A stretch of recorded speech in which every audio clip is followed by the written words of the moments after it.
नमस्कार, पहाड़ प्राइम आप देख रहे हैं। मैं हूं आपके साथ गुंजन। बुलेटिन की शुरुआत करेंगे बड़ी खबर के साथ। हल्द्वानी में टंकी पर चढ़े स्वराज सेवा दल के नेता।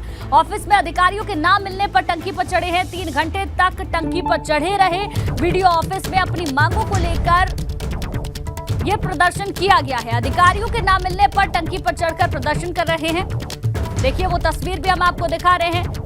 हल्द्वानी से तस्वीर सामने आई है जहां पर स्वराज सेवा दल के नेता टंकी पर चढ़े हुए हैं। मांगे पूरी नहीं करने की बात उनकी ओर से कही गई है। ऑफिस में अधिकारियों के नाम मिलने पर टंकी पर चढ़े हैं। अधिकारी जो है वो बेलगाम हो चुके हैं। अफसरशाही वो हावी हो चुकी है जनप्रतिनिधियों के ऊपर, और जो जनप्रतिनिधि हैं वो विभागीय कमीशनों में संलिप्त हैं।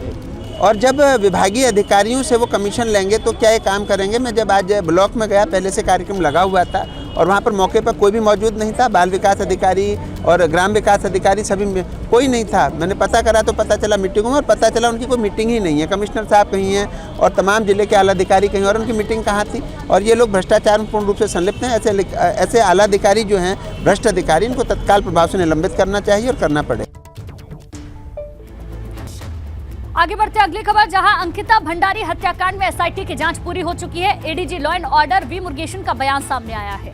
आरोपियों के खिलाफ 500 पन्नों की चार्जशीट तैयार हुई है। मामले में 100 गवाहों के लिए बयान दिए गए हैं।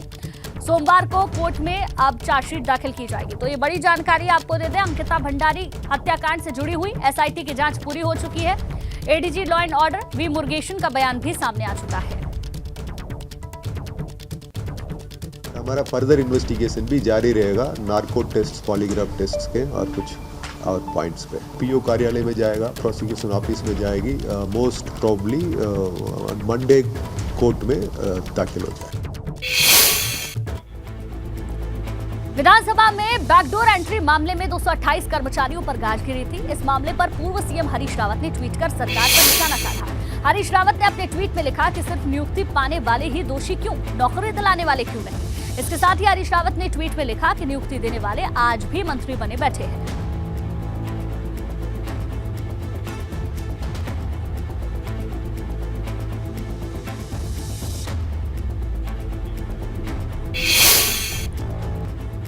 पाकिस्तान और चीन दो हमारे ऐसे पड़ोसी मुल्क हैं जो ना दोस्ती के लायक है ना ही भरोसे के काबिल। पाकिस्तान ने इस बार हिंदुस्तान के बारे में फिर से गलत बयानबाजी की। इस बार प्रधानमंत्री के बारे में गलत टिप्पणी की गई। इसलिए पूरा हिंदुस्तान एक होकर पाक को मुंहतोड़ जवाब दे रहा है।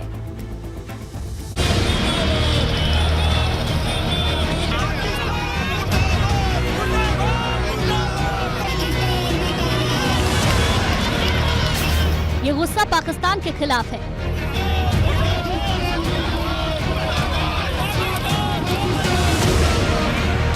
पाकिस्तान के विदेश मंत्री के बयान पर जमकर बवाल हो रहा है।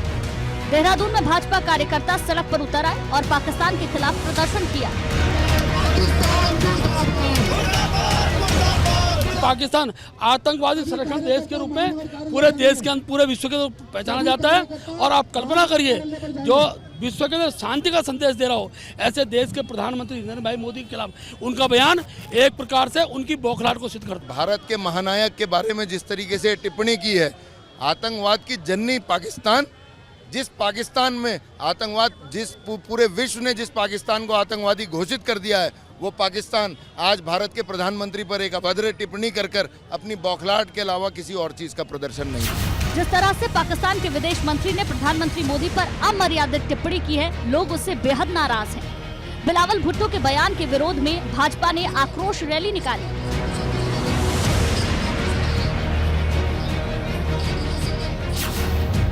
उधर सीएम धामी ने पाकिस्तान पर करारा प्रहार किया है। मुख्यमंत्री ने कहा है कि पाकिस्तान खुद तो बर्बादी और कंगाली की कगार पर खड़ा है, मगर उसके नेता फिर भी गलत बयानबाजी कर रहे हैं।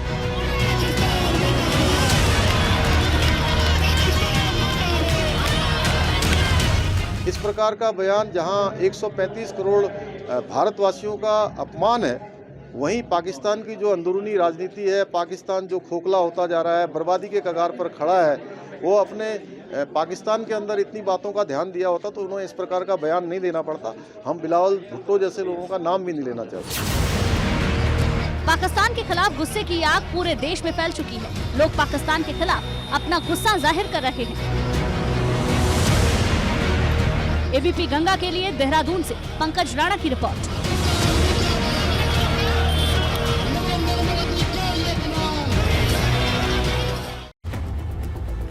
पठान 2 फिल्म रिलीज के पहले ही विवाद में आ चुकी है। फिल्म के गाने में भगवा रंग पहनने का विरोध हो रहा है। उत्तराखंड के संत भी इसका विरोध कर रहे हैं। संतों का कहना है भगवा रंग हिंदुओं की भावनाओं का प्रतीक है। ऐसे में पठान मूवी में भगवा रंग का अपमान किया गया है।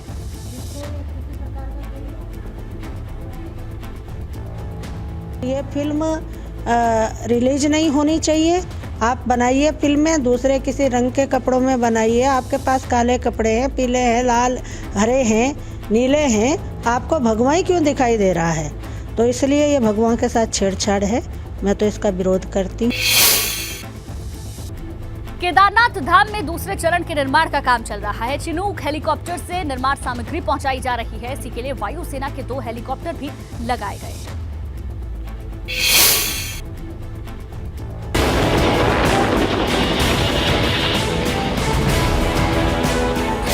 केदार घाटी में मिशन पर चिनूक।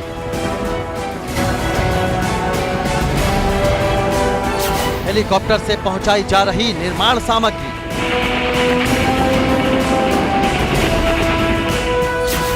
मौसम खुलने के साथ केदारनाथ धाम में एक बार फिर से पुनर्निर्माण कामों में तेजी आ गई है।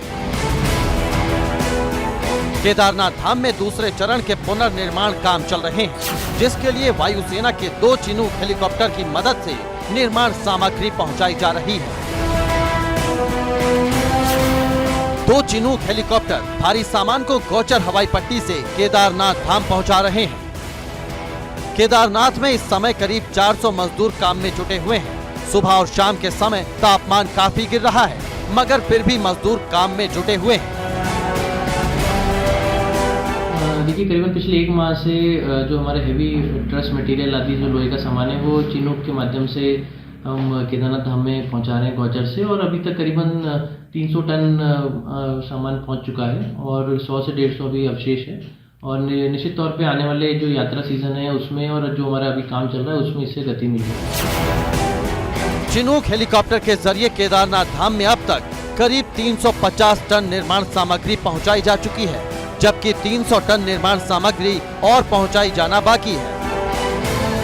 एबीपी गंगा के लिए रुद्रप्रयाग से रोहित टिमरी की रिपोर्ट। वहीं मुख्यमंत्री पुष्कर सिंह धामी ने देहरादून में बैडमिंटन प्रतियोगिता की शुरुआत की। प्रतियोगिता में यूपीसीएल, बीएचईएल, पुलिस, शिक्षा समेत कई विभाग भी शामिल हो रहे हैं। प्रतियोगिता 19 दिसंबर तक चलेगी। तो देखिए, प्रतियोगिता में कई विभागों के खिलाड़ी शामिल हो रहे हैं और उत्साहवर्धन करने के लिए जब प्रतियोगिता की शुरुआत हुई तो पुष्कर सिंह धामी ने भी यहां पर बैडमिंटन खेला है, जिसकी ये तस्वीरें सामने आई हैं। अंतर विभागीय बैडमिंटन प्रतियोगिताएं प्रारंभ हुई हैं और ये प्रत्येक वर्ष प्रतियोगिता आयोजित होती है। हमारी सभी को शुभकामनाएं और सबसे अपेक्षा भी उम्मीद है कि अंतर विभागीय बैडमिंटन प्रतियोगिता में सभी विभागों के अधिकारीगण, कर्मचारीगण आपस में मिलकर इस प्रतियोगिता में भाग लेते हैं। इससे निश्चित रूप से आपस में जहां पर एक दूसरे को समझते हैं, एक दूसरे के साथ समय बिताते हैं, खेलते हैं, परस्पर एक बॉन्डिंग होती है। और अब बात रुड़की की, उस खबर की जिसमें एक खाकपति बच्चा करोड़पति बन गया। कहते हैं जब किस्मत मेहरबान होती है तो इंसान फर्श से अर्श पर पहुंच जाता है। ऐसा ही कुछ हुआ है रुड़की के पिरान कलियर में बेसहारा घूमने वाले एक मासूम बच्चे के साथ। कुछ दिनों तक वो बच्चा लावारिस की तरह घूमता रहा। उसे अपना पेट भरने के लिए काम करना पड़ता था। आज वो करोड़पति हो गया है। दरअसल 4 साल पहले बच्चे की मां कलियर आई थी, मगर उस समय बच्चा अपनी मां से बिछड़ गया था।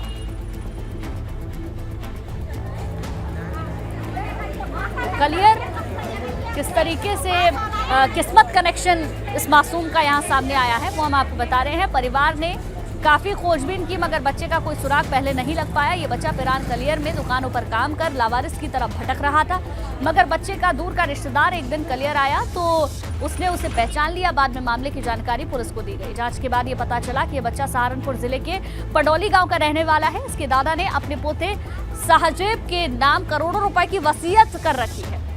तो ये बच्चा कुछ दिन पहले तक लावारिस था, उसके पास खाने तक के लिए पैसे नहीं थे और आज वो करोड़ों का मालिक बन चुका है।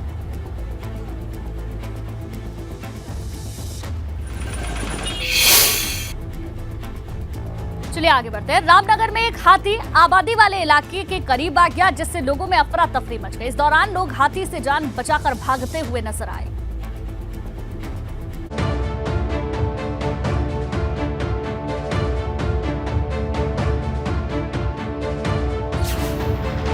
लगता है कि इस गजराज का मूड आज ठीक नहीं है, तभी तो वो जंगल से निकलकर आबादी वाले इलाके में आ पहुंचा है।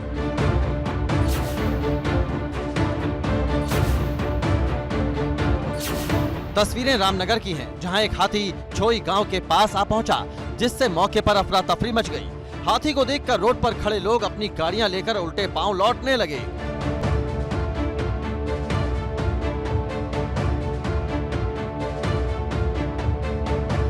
एक बार के लिए तो लगा कि ये हाथी किसी के ऊपर अटैक कर देगा, इसीलिए कार सवार अपनी गाड़ियां बैक गियर में डालकर पीछे हटाने लगे।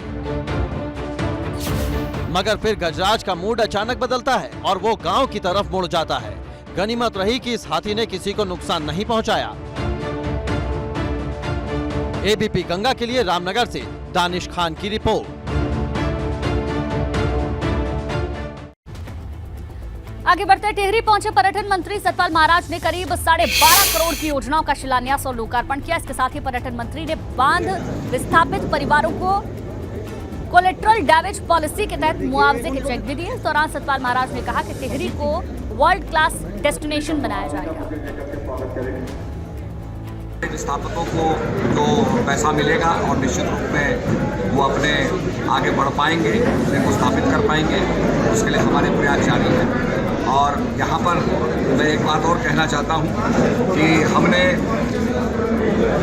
25 जुलाई 2019 के पूर्व जिन व्यक्तियों को 2 या इससे अधिक संतानें हैं, वे सभी पंचायत चुनाव में भाग लेने के लिए योग्य हमने घोषित। अल्मोड़ा के लोगों को बड़ी सौगात मिली है। कुमाऊं के सबसे बड़े मोटर पुल की शुरुआत हो गई है। विधायक महेश जीना इसका उद्घाटन करने के लिए पहुंचे। मोटर पुल की लंबाई करीब 105 मीटर है। पुल के निर्माण से इलाके के 5000 लोगों की आवाजाही में फायदा होगा। देखिए, कुमाऊं के लोगों के लिए बड़ी सौगात है। और जब उद्घाटन किया गया उस दौरान की तस्वीर हम आपको दिखा रहे हैं। विधायक महेश जीना को आप इन तस्वीरों में देख सकते हैं, जहां पर बड़ी सौगात कुमाऊं के लोगों को मिली। वहीं हरिद्वार के ज्वालापुर में प्राइमरी स्कूल जर्जर हालत में है। ज्वालापुर क्षेत्र के प्राइमरी स्कूल नंबर 12 और नंबर 5 की इमारत जर्जर हो चुकी है। स्कूल की छत पूरी तरीके से क्षतिग्रस्त है। ऐसे में बच्चे पेड़ के नीचे बैठकर पढ़ाई करने को मजबूर हैं। तो जर्जर इमारत में प्राइमरी स्कूल चल रहा है और ऐसा पहला मौका नहीं है। इस तरीके की तस्वीरें अलग अलग जगह से सामने आती रही हैं और एक बार फिर से हरिद्वार से यही तस्वीरें मिली हैं। दिसंबर महीने में अक्सर पहाड़ों में बर्फबारी होने लगती है, मगर इस बार बर्फबारी नहीं हुई है। यमुना घाटी में भी अभी तक बर्फ नहीं गिरी है। बर्फबारी न होने से पाला गिर रहा है, जिससे सुबह और शाम के समय काफी ठंड रहती है। यमुना घाटी में इन दिनों न्यूनतम तापमान 8 डिग्री तक पहुंच गया है। ठंड दूर करने के लिए लोग अलाव का सहारा ले रहे हैं।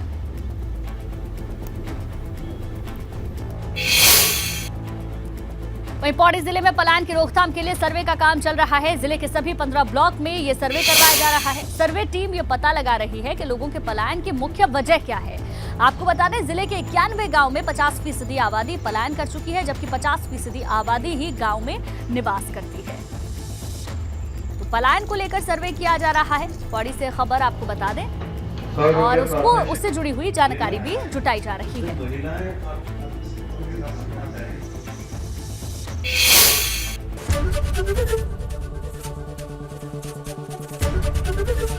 एबीपी गंगा, खबर आपकी, जुबान आपकी।